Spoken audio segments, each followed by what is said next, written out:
Hi, hello, dear students. Welcome to my NEET vaccine session of some basic concepts, general organic chemistry. Last class, I have discussed some questions from NEET vaccine 1 by YRK Mohan, Race Academy, Bangalore. In that, I have discussed some nomenclature based, some purification, percentage calculation based, quantitative, qualitative based questions. In this video also, we are going to see some most interesting and most expected questions coming from this topic, general organic chemistry, which you feel it is something easy for you, or you're having a lot of expectations on this organic chemistry part. Please go through this video and practice this model questions. I'm sure you will score good mark from organic chemistry. Let us start.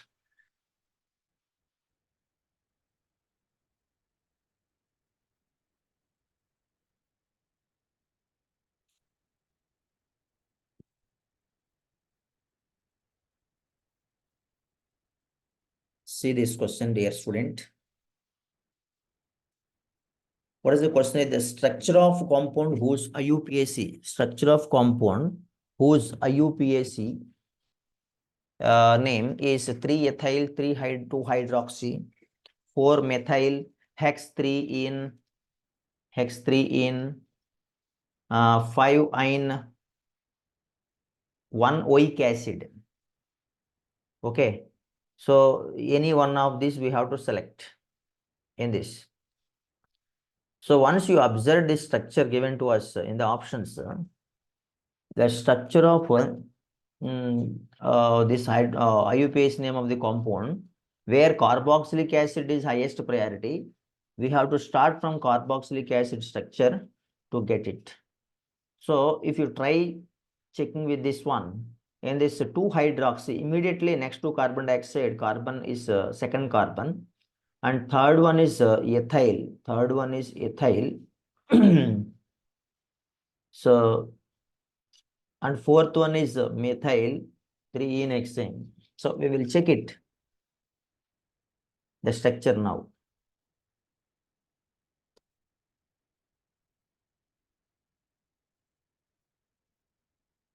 Yeah.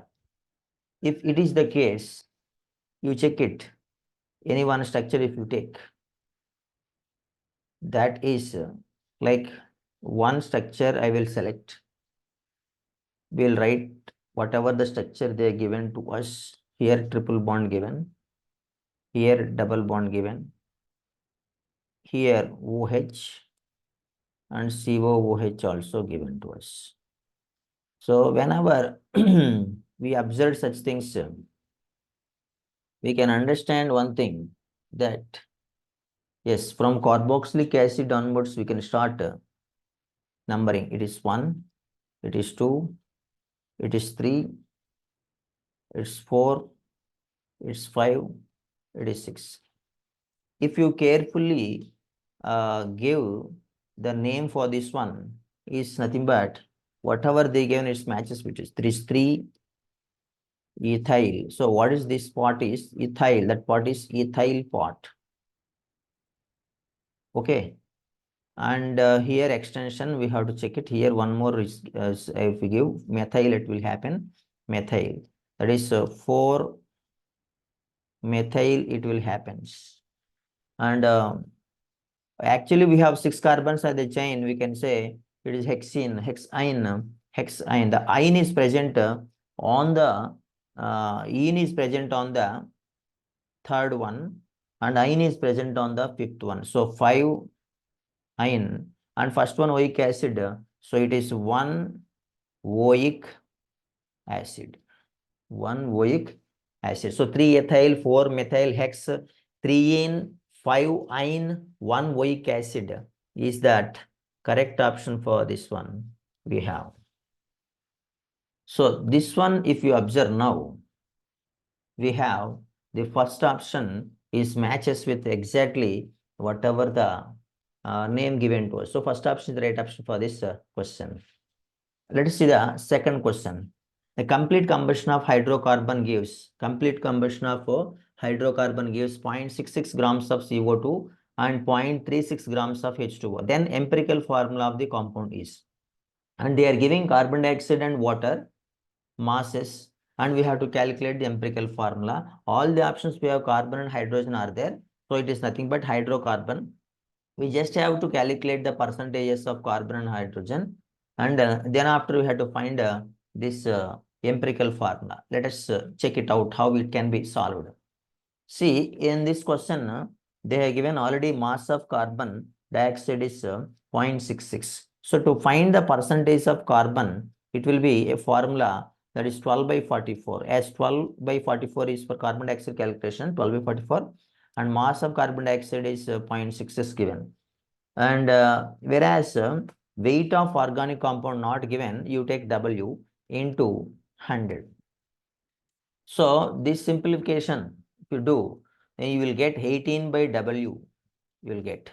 Similarly, percentage of hydrogen, if you take, hydrogen is coming from water. So 2 by 18 into water mass given to us in the problem is 0.36 divided by weight of organic compound W into 100. So that simplification will give you answer 4 by W. In this case, what will happen is you want to find the simplest ratio, carbon and hydrogen. The simplest ratio will become 18 by W into W by 4. This is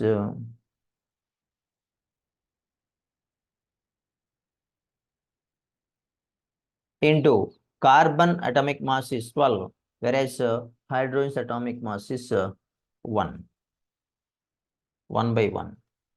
Because to find this ratio, we have to divide the mass with their aspect to atomic mass. So W 18 by W by 12 we have taken, W by 4, 4 by W by 1 we have taken. So that will come like this. It means 18 by W by 12 will come like this. 4 by W by 1 will come like this. So these all simplification cancels the W. After that, cancels the remaining numbers. 18 by 18 by this is 48 will come. So its value is 3:8 will come the ratio. So 3:8. What is 3:8 means? The simplest ratio of carbon hydrogen. Therefore, what is the empirical formula is C3H8 will come. So C3H8 is the empirical formula of this. Now we can check this. So what is the correct empirical formula is C3H8, first option, right option for this question. Let us see the question number 3, third question. So the question they are giving is arrange the following compounds in the decreasing order of the rate of electrophilic addition reactions. See, we have all that vinyl groups are attached to benzene ring at one position. At para positions, everything is there. Last time also we checked the same thing. When we have that electrophilic addition reaction we want to discuss, means electrophilic addition reaction is not going to take place on benzene ring. It's going to take place on this double bonded carbons outside the ring. So in such a case, NMe3 given in the para position, nitrogen, an amine group given, so dimethyl amine group that shows greater negative inductive effect, that shows greater rate of order of reaction, followed by OCH3, followed by this CH3, followed by CHO. Means whatever CHO group is there, that is the least reactive towards the electrophilic addition reaction. It means in this, we need to understand that negative inductive effect as well as mesomeric effects or positive inductive effects to understand the electrophilic addition reactions. To electrophile should get attached to the double bonded carbon means that density should be increased on unsaturated carbon. Accordingly, if you just think, then second option will be the right option for this question. Next, a straight chain hydrocarbon has the molecular formula C8 H10, hybridization of carbon atoms from one end of the chain to the other end are respectively given sp3, sp2, sp2, sp3, sp2, sp2, sp, and sp. The structural formula of the hydrocarbon would be. So carefully observe here how many hybridations given is 1, 2, 3, 4, 5, 6, 7, 8. 8 given.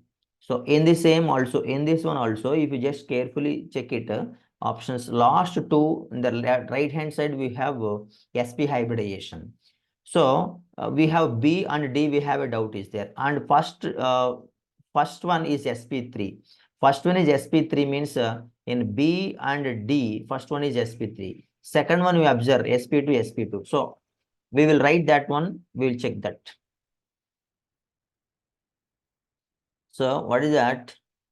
Is nothing but first they are given sp3, next they are given sp2, sp2, next they are given sp3, sp2, sp2, sp, sp. What is sp? Sp means carbon carbon triple bond.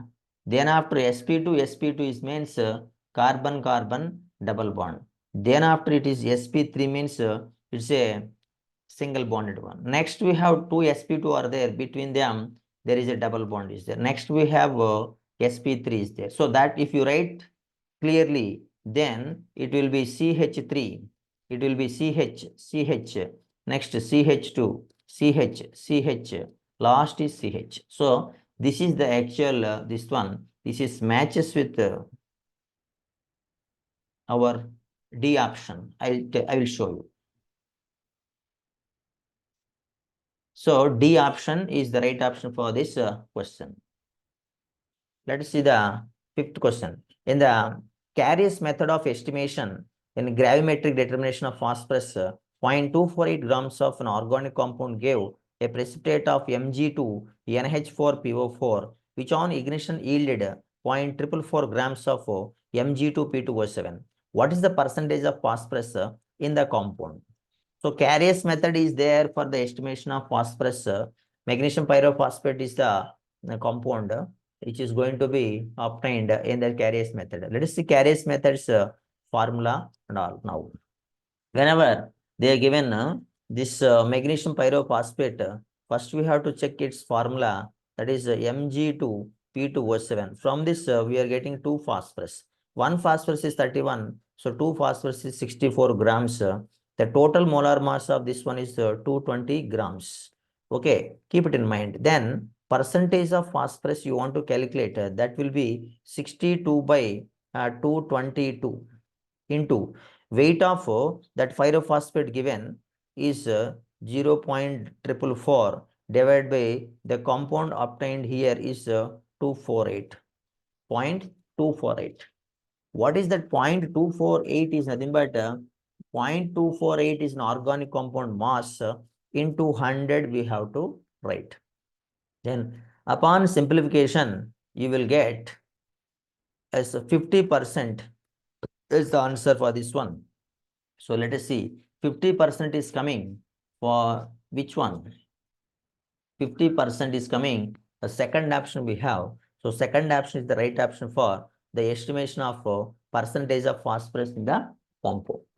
Okay. Next, question number 6. 0.532 grams of chloroplatinate of an organic base, molecular mass is 244, gave 0.195 grams of platinum on ignition. The number of nitrogen atoms per molecule of base is. So we have 1, 2, 3, 4 are the options. See, this is platinic chloride method. In this, we have one of the important formula is there in platinic chloride method. To find its mass, first equivalent weight we have to calculate. That is formula for platinic chloride is 2E plus 410 divided by 195. That is equals to mass of platinum chloride, mass of platinum salt. So it is mass of platinum salt divided by mass of platinum. Okay. So now, what is the mass of platinum salt given? The question is 0.532, whereas mass of platinum given is 0.195. Upon simplification, cross multiplication, if you just do that entire simplification, I'm sure you will get E is equals to 61. It means what is the number of nitrogen atoms? You want to find number of nitrogen atoms in the base, that is actually out of 244 grams. Yes, there are 61 are there. So that means the mass by molar mass. So 244 by molar mass of the equivalent mass is 61. 244 by 61, you will get 4. So they have already given that mass of the compound is 244. In 244, how many nitrogens will be there? That we calculated. We got 4 is the answer. So 4 is the number of nitrogen atoms present in the base using platinum chloride method. This is the thing. Next, 7th question. Electrophilic addition reactions. Electrophilic addition reactions proceed in 2 steps. The first step involves addition of an electrophile and name more stable intermediate formed in the first step of the following addition reactions. If you see, when you are adding this proton, that means electrophile H plus to the double bonded one, obviously what will going to happen is secondary carbocation will become more stable. So where secondary carbocation is there, that is the right answer. So secondary carbocation usually which follows Markovnikov rule. Second one, third one, C option is the right option for this one. Next, 8th question. An organic compound contains 49.3% carbon and 6.84% of hydrogen and remaining as oxygen. Its vapor density is 73. Molecular formula of the compound. Let us see how it can be solved. Like our percentage calculation, taking the percentages and dividing the percentages with respect to atomic masses and finding empirical formula and molecular formula. So in this carbon, hydrogen, oxygen are there as per the options, and all. Carbon given 49.3, hydrogen given 6.84. Rest percentage is oxygen. That oxygen percentage is sum of the carbon hydrogen percentages. If you do and subtract from 100, you will get 43.86. So you will divide 49.3 for carbon with its atomic weight is 12, hydrogen with 1, oxygen with 16. You will get some different values. There is 4.10 for carbon and 6.84 for hydrogen, whereas 2.74 for oxygen. Amongst this, least number is 2.74. We divide with all, then you will get 1.5 for carbon, hydrogen 2.5 you will get, whereas oxygen you will get 1. So 1.5, 2.5, 1. These are all fractions though. So you will again multiply with these numbers with the 2. You will get 3. It is 5. It is 2. What is the meaning of this one is empirical formula will become equals to C3H5O2. Okay. And the question vapor density given, that is equals to 73. What it means is its molecular weight is 146. Therefore, to find the N value, N is equals to molecular formula weight by empirical formula weight. Molecular formula weight already we know 146 by empirical formula is 73. So empirical formula weight we got 73 after calculation. How it gets 3 carbons is 12 into 3 is 36 plus 5 is 41. 41 plus 2 oxygens is 32. So 41 plus 32 is 73 came. That 73 we substituted here. We got N value. Answer is 2. That means what is the molecular formula of the compound is empirical formula into N. So empirical formula already we have C3H5O2 is there. C3H5O2 is there, and that C3H5O2 will be multiplied with 2. Then we'll get the answer C6H10O4. So C6H10O4 is the answer for this molecular formula for this question which they have asked here. So second option is the right option for this question. Number 8. Next, see the question number 9. Which of the following compounds undergoes nucleophilic substitution reaction most readily? So observe the question. Which of the following compounds undergoes nucleophilic substitution reaction most readily? We have four options are there. In all these four options, we have different types of groups attached to the chlorobenzene at different positions. But one point is very clear that NO2 group in the given options, anything given, that is said to be electron withdrawing group that facilitates the nucleophile substitution reaction on the chlorobenzene. So it means whenever NO2 given on the chlorobenzene, that is most easily undergoing nucleophilic substitution reaction. So first option, A option is the right option for this question. Next, 10th question. What is the 10th question here is the stability of carbon ions in the following order. So we have triple bonded carbon, negative charge, and double bonded carbon, and as well as that carbon negative charge with CR3 means tri methyl carbon means tertiary butyl carbon also attached to this carbon ion, as well as an benzene carbon ion also given. Whenever we observe this type of carbon ions, one point is very clear that this triple bond carbon with the negative charge is said to be more stable when compared to other one, as the negative charge is going to be here saturated on this first one. So when the negative charge pressure is increasing on the carbon, that is less stable. In such a case, what we can understand here is nothing but this tertiary butyl carbocation, tertiary butyl group is there on the carbon, that may definitely increases the density on the negative carbon. So that fourth one is least stable and first one is most stable. In between 3 and 2, we have the stability is discussed based on that delocalization also. So benzene is stable. After that, we have the third one is stable. So 1, 2, 3, 4, whatever the order is there, so that is correct one. So fourth option is the right option for this question. Next, question number 11. What is the question number 11 here? We have which of the following pairs of compound does not represent a structural isomers? Which of the following compound does not represent structural isomers? So what is structural isomers means structural isomerism is nothing but functional isomerism, ring chain isomerism, different kinds of isomerism are there.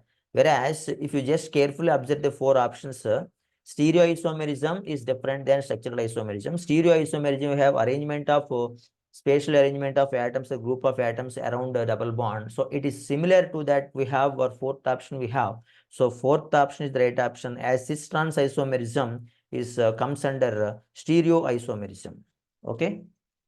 So fourth option is the right option for this question. Next, 12th question. The most stable conformation of N-butane. Most stable conformation of N-butane. So as we are clear, when the same type of groups like the methyl groups are present in opposite direction, means their long distance eclipsed configurations are less stable, and remaining configurations, Gauss configurations and all more stable. So in which of this one we have the CH3 groups are farther, so that we have to select. So second option, we have CH3 groups are farther and the groups are away from each other, they are more stable trans type of structures in double ethane configurations. So second option is the right option for this question. Next, question number 13. Question number 13, we have which of the following is aromatic. Which of the following is aromatic? When they discuss anything like this aromatic, we will follow Haeckel rule of aromaticity, and at the same time sp2 hybridization of the atom within the ring also is most important one. Delocalization should be followed. When you just think all about this first one, we have oxygen is there. Let us check with the structures. First one, we have oxygen is there. It's a six-membered ring. Oxygen is there as a heteroatom associated with negative charge, and one of the carbon with positive charge is there. Internally, we have two pi bonds we have shown. Means internally of the oxygen, we have a pair of electrons also there. it is satisfying the Haeckel's rule. So definitely it is aromatic as per the Haeckel rule. Whereas second structure given to us is how it is there. I'll show you. So in second structure, we have a double bond is also mentioned internally, and heteroatom is nitrogen. The electrons shown externally, okay, electrons is shown externally to this nitrogen atoms. So if you just calculate that 4n+2 rule and all, the hybridization cases and all, so then internally what is going to happen is nothing but all, yes, this is also going to be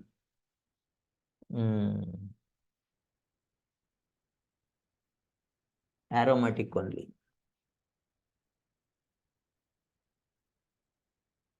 Yes. So here how they have shown is they're shown like this. Okay. So this is also aromatic because that electrons undergo delocalization in the nitrogen case. Whereas another structure they are given, that is oxygen. Third structure, once I'll show you. Third structure, what are they given is a pentagon type of structure given, a cyclopentyl given, and in that case also there is one negative charge here also mentioned. Negative charge is mentioned, right? First one they have not shown. I'll just tell you this negative charge here they have mentioned, and it indicates that it is also delocalization. 4n+2 is satisfying. It is also aromatic. So seeing all these threes, what we can understand is all are aromatic in this question which they have given it. So all are aromatic. Third option, fourth option is the right option for this question. Let us see. Question number 14. The rate of reaction. Here nucleophilic reaction, addition reaction. In the nucleophilic addition reaction, which is fastest nucleophilic addition reaction to this carbonyl carbon, they are asking. In such a case, in that we have acid chlorides are there. That acid chlorides addition reaction is fastest one, most reactive one also.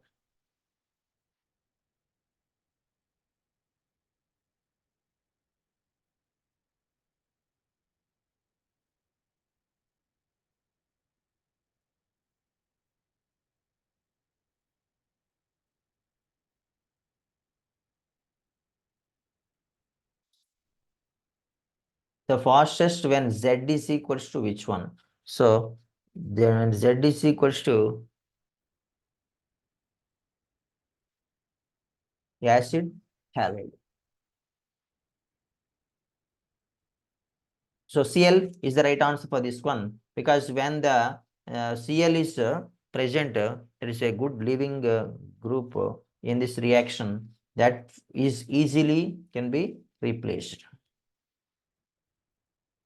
Next, question number 15. Which of the following is the most stable carbocation? Most stable carbocation. Whenever the question given most stable, tertiary butyl carbocation is most stable carbocation among these. C option is the right option. Next, 15th, 16th question. Question number 16.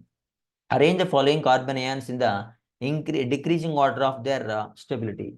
Decreasing order of their stability. So whenever they given question like this, do one thing, that NO2 is said to be giving that minus or effect or mesomeric effect that causes greater stability on the carbon ion. So NO2 followed by Cn minus followed by CH3, last OCH3. Positive inductive effect caused by the groups are giving less stability to the carbon ion, and the remaining are giving, acid groups are giving more stable to the carbon ion. So in this, if you just go accordingly, the third option, C option, is going to be the right option. That's 4 greater than 3 greater than 1 greater than 2 will come as the right option for the decreasing order of stability. 17th question. Question number 17, observe. 0.765 grams of acid gives 0.535 grams of CO2 and 0.138 grams of H2O. Then the ratio of percentage of carbon and hydrogen is how much? Like we have done one problem today in the same question that will be followed. Carbon is coming from carbon dioxide, hydrogen coming from water. So percentage of carbon you will calculate by using the formula 12 by 44 into mass of carbon dioxide given in the question is 0.535 by mass of the organic compound given to us is 765 into 100. If you simplify that one, what I just got to know is 19.07 percentage I got for carbon. Whereas hydrogen percentage can be calculated by using the formula 2 by 18 into weight of water given the question is 1.38 divided by mass of organic compound is 0.765 into 100. So upon simplification, you will get 2.004 from the calculator. If you want exact or approximately it will come 2. That means what is the ratio of percentages of carbon hydrogen is 19 is to 2. 19 is to 2. So it means that ratio of percentage of carbon hydrogen how much came? 19 is to 2 came in this problem. So what is the right option for this one? We have last option, D option is the right option for this question. Let's move to next question. In the following carbocations, this whatever H minus CH3 that is the most likely to migrate. Hydride and methyl migrations are going to happen on positively charged carbon. On which carbons it is positively is likely to happen. Likely to happen asked means just think about one point. Whenever we are just shifting this hydride and methyl groups, that shifting is going to happen. We are doing that one for an intention. That intention is getting stable carbocations. To get a stable carbocation, what you will do is nothing but we will shift that hydride or will shift the methyl in the organic carbon chain. In such a case, if you shift that groups and all, on second carbon, if you shift that hydride and methyl, yes, obviously the OH is there. OH is removed means the second carbon will become positive. And if you shift that hydrogen at second carbon, definitely you will get a stable carbocation rather than third one. Actually third one already given cation, that secondary carbocation. If they shift the hydride on the third carbon, yes, on the second carbon will become more stable than the third one. Okay, so methyl shifts also will be done. After doing methyl shift or hydride shift, second carbon will get more stable. That means most likely to migrate the positively charged carbon is nothing but the second carbon, hydrogen at second carbon. Next, 19th question. Which of the following compounds is most stable carbon ion after rupture of carbon 1 and carbon 2 bond? First carbon, second carbon bond.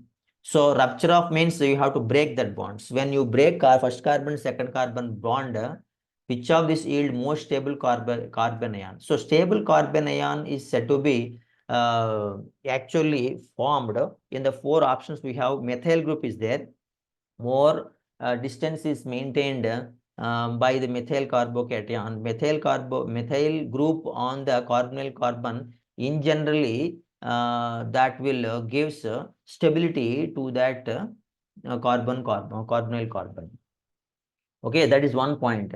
What are the other points under discussion is nothing but if you break the carbon 1 and carbon 2 bonds, that entire okay, bond will be separated out and CCl3 will go out as a -1. So in such case, CH3 close to this carbonyl carbon will make it stable. So most stable carbon ion is going to be formed when chlorine is associated with that carbon, second carbon. So we have right option is first option in this discussion. Next question and the last question in this session. Let's consider thiol anion and alkoxy anion. Which of the following statements is correct? So RS minus is called thiol anion. RO minus is called as alkoxy anion. So in this one, usually what we observed is nothing but RS minus is less basic and but more nucleophilic than RO minus. The reasons are very clear that oxygen is more electronegative than the sulfur. That's why sulfur is going to be more nucleophilic than the O minus. So RS minus is less basic and RO minus is less more basic. RS minus is not going to give electrons readily than this RO minus. So second option is the right option. So in this, we can get to know one point. What is the thing is nothing but alkyl group is there with sulfide, negative charge. Alkyl group, when it starts donating electrons to this sulfur in the RS minus and RO minus is also taken. So RO minus, R is also donating electrons. So which is easily donated means this oxygen present and electron pair present on the O minus, RO minus can be easily donated. That is why what happens, RS minus will become less basic when compared to RO minus.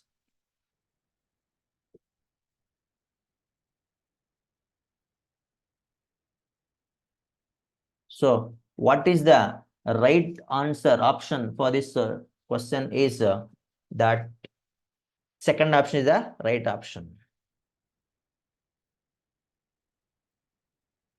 Okay, dear students.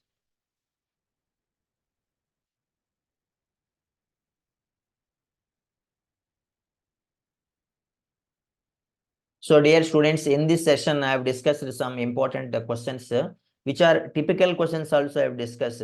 You just pause this video and see the questions in your materials, related questions, most important for the preparation of the coming NEET examination.